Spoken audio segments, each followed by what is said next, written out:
One is monocot and the other is dicot. और उस flowering plant का जैसे मान लो आप एक पढ़ेंगे मॉर्फोलॉजी, जहां पर प्लांट की बॉडी के सभी, ठीक है, एक्सटर्नल स्ट्रक्चर्स के बारे में पढ़ेंगे। ये जो वर्ड है morphology, this word means study of external structure. तो आपने प्लांट को बाहर से देखा और देखकर पता चला कि अच्छा ये जो प्लांट है इसकी बॉडी में तो रूट है, इसकी बॉडी में स्टेम है, इसकी बॉडी में लीव्स है, लीफ का एक अरेंजमेंट है, that is known as phyllotaxy. उस फ्लावर है, फ्लावर एक मॉडिफाइड खिलकर बनती है, हमने जाना कि वो फ्लोरल बड से तैयार होता है और वो खिलकर क्या बनती है, फ्लावर। तो प्लांट की बॉडी का एक ऑर्गन है जिसका नाम है फ्लावर। समझ में आ रही बात? अब ये जो फ्लावर है उसका भी एक अरेंजमेंट है प्लांट की बॉडी में, that arrangement of flower is known as inflorescence. समझ में आ रही है बात? उसी तरह से फ्लावर के अंदर क्या प्रेजेंट होता है, मेल और फीमेल रिप्रोडक्टिव ऑर्गन। अगर दोनों एक साथ प्रेजेंट होगा तो फ्लावर होगा बाइसेक्सुअल, और अगर फ्लावर में कोई एक रिप्रोडक्टिव ऑर्गन हुआ, इधर मेल रिप्रोडक्टिव ऑर्गन और फीमेल रिप्रोडक्टिव ऑर्गन, तो अकॉर्डिंगली आप इसको यूनिसेक्सुअल मेल या यूनिसेक्सुअल फीमेल कहेंगे। उन दोनों के बीच में क्या होगा, सेक्सुअल रिप्रोडक्शन, और सेक्सुअल रिप्रोडक्शन में क्या होगी, फर्टिलाइजेशन।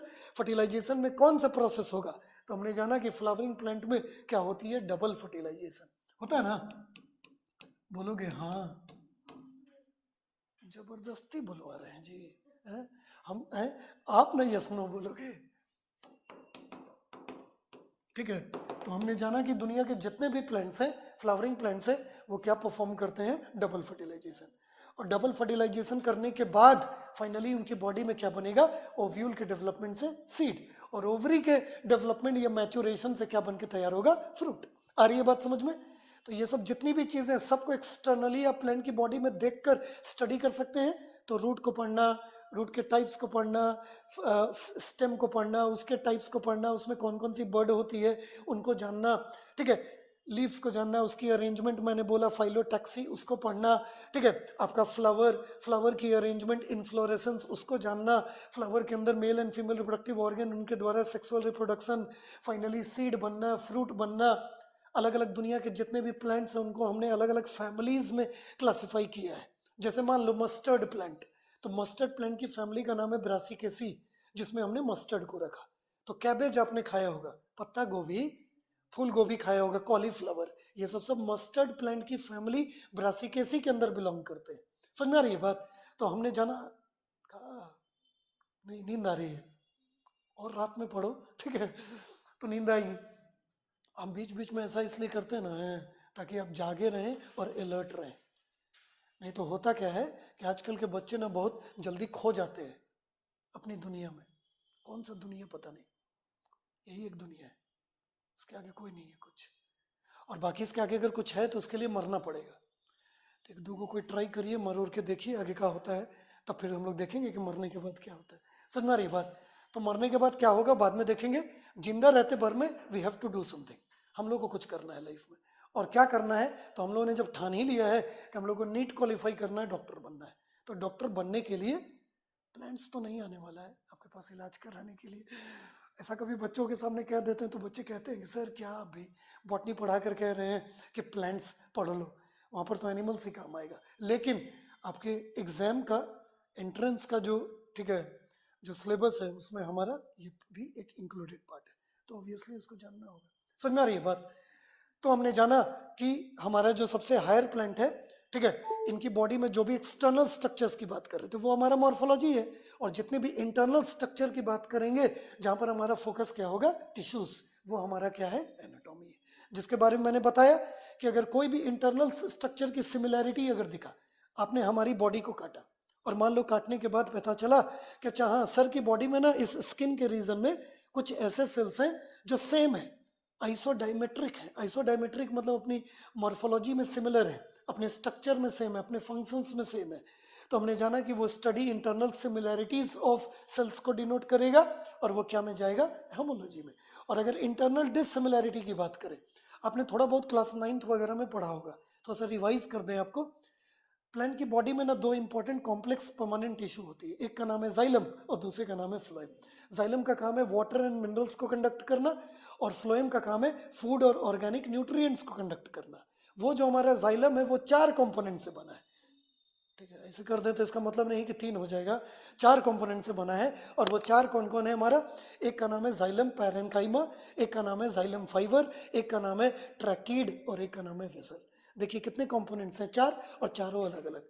तो 4 अलग अलग डिसिमिलर कंपोनेंट या डिसिमिलर सेल से बने, लेकिन फंक्शन उनका क्या है, एक।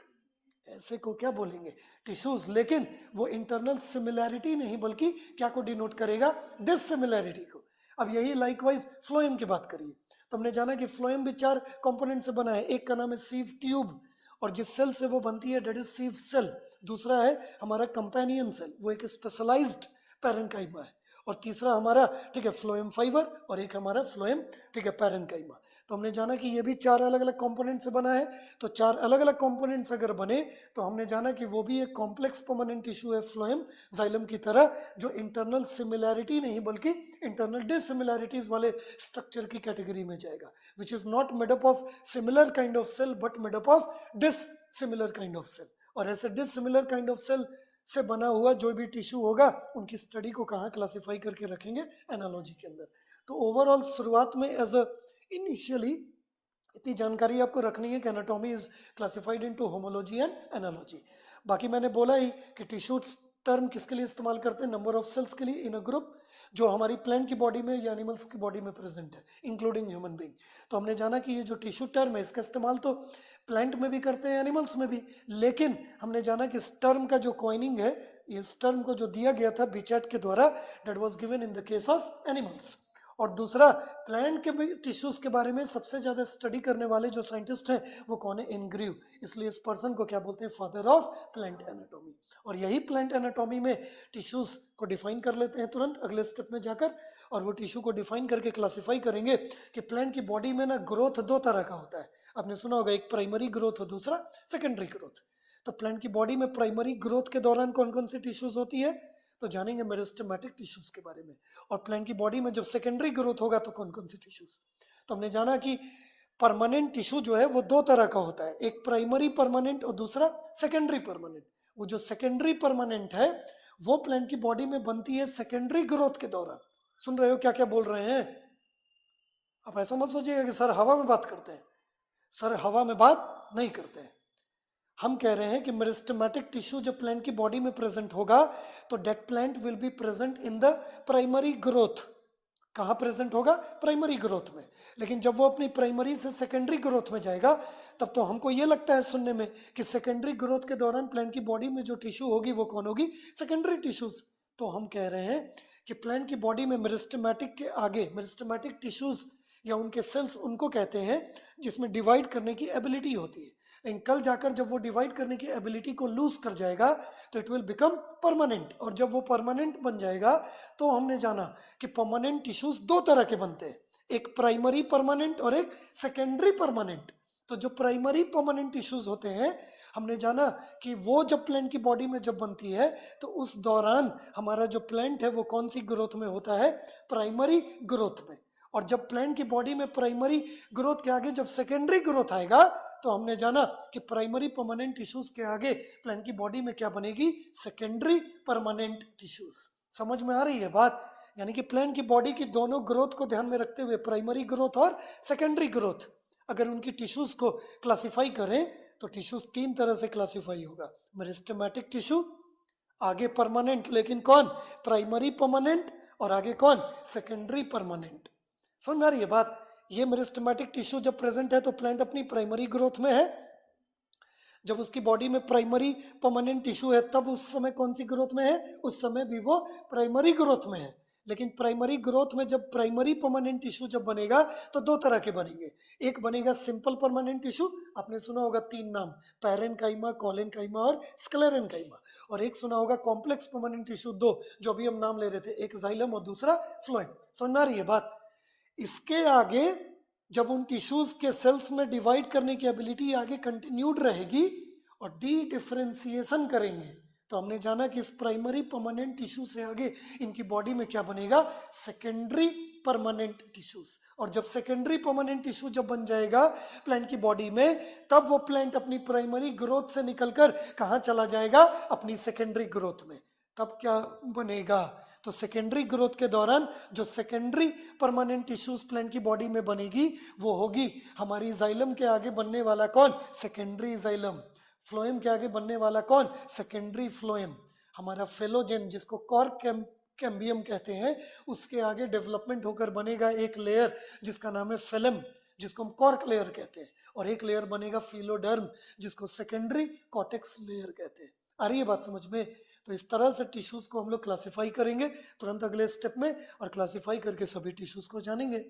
और साथ में एक इम्पॉर्टेंट चीज, हमारी एनसीईआरटी बुक में जितनी भी टिश्यूज के बारे में जानकारी थोड़ा बहुत आगे में है, सभी टिश्यूज जो मेरिस्टेमेटिक और जो हम क्लासिफाई कर रहे थे, इन सब टिश्यूज को हमारी नई एनसीईआरटी बुक से डिलीट कर दिया गया है सिलेबस के पोर्शन से, और सीधे टिश्यू सिस्टम कह रहा है पढ़ने के लिए। टिश्यू सिस्टम उसको कहते हैं जहां पर आपने जाना कि प्लांट की बॉडी में जितनी भी इंपॉर्टेंट टिश्यूज हैं, ठीक है, वो आपने कैसे कैसे उनको प्लांट को बॉडी में आपने क्लासिफाई किया। जैसे रूट में प्रेजेंट है, स्टेम में प्रेजेंट है, लीफ में प्रेजेंट है। तो अगर हम कट डाइसेक्ट करें तो एनाटॉमी यानी कि टिश्यूज तक पहुंचेंगे, तो वो टिश्यूज का लेयर कैसा होता है जो हमने रूट में, स्टेम में और लीफ में अकर होते हुए देखा। आ रही है बात समझ में? तो ये सब के बारे में अकॉर्डिंगली हम लोग आगे बात करेंगे। फटाफट नोट डाउन करिए, चलिए जल्दी से। फिर कहोगे सर कि सर तो खाली बात ही करते रह गए। तो बात है कि फर्स्ट डे है, मुझे बात करनी है। समझ में आ रही है बात? हमको बात करनी है, आपको कुछ बातें बतानी है, थोड़ा सा हम लोगों को ट्विनिंग मिलाना है, क्योंकि हमारा और आपका बात अगर मैच नहीं करेगा तो हम लोग आगे पढ़ेंगे कैसे? समझ में आ रही है बात? बाकी आप फील फ्री हैं, व्हेनेवर यू वांट, आपको कहीं पर कोई भी डाउट होती है, कुछ पूछना है, please feel free to ask, please पूछिए।